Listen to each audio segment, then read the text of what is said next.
आगे एना क्या चले छी अपन पतली कमरिया के लचका के आय रो आ तू के नजर फाड़ फाड़ के ताकै छी कहियो लड़की नहीं देखले छी की गे लड़की तो बहुत देखने छिए बुझाय छै तोहर कमरे में स्प्रिंग सेट छो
लगे छो स्प्रिंग सेट छो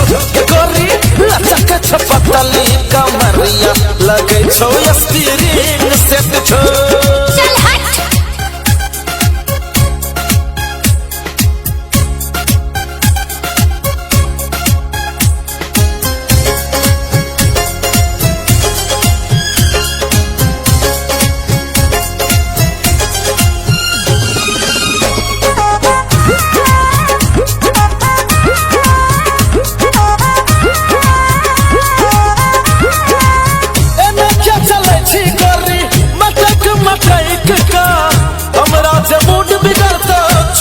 बसैत का मुहे फाड़ दबो छोड़ा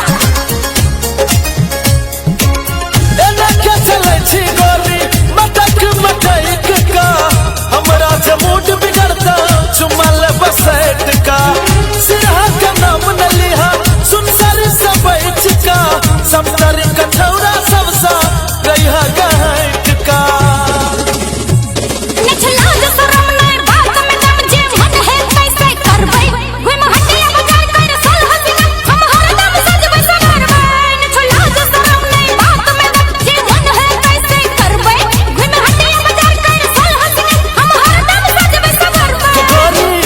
पतली कमरिया लगे छो स्प्रिंग सेट छो गोरी लचक छो पतली कमरिया लगे छो स्प्रिंग सेट छो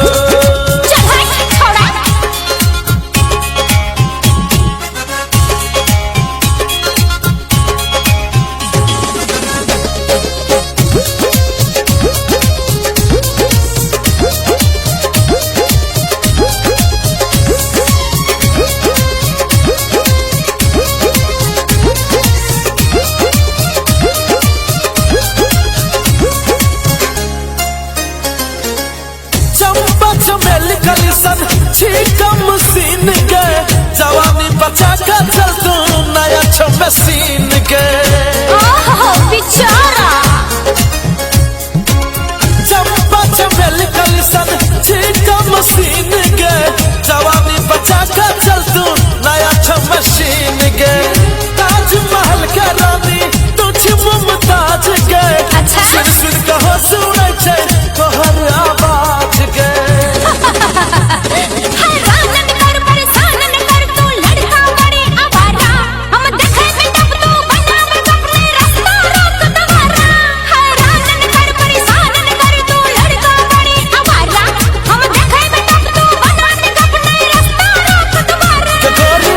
पतली कमरिया लगे छो स्प्रिंग सेट छो गोरी लचक छो पतली कमरिया लगे छो स्प्रिंग सेट छो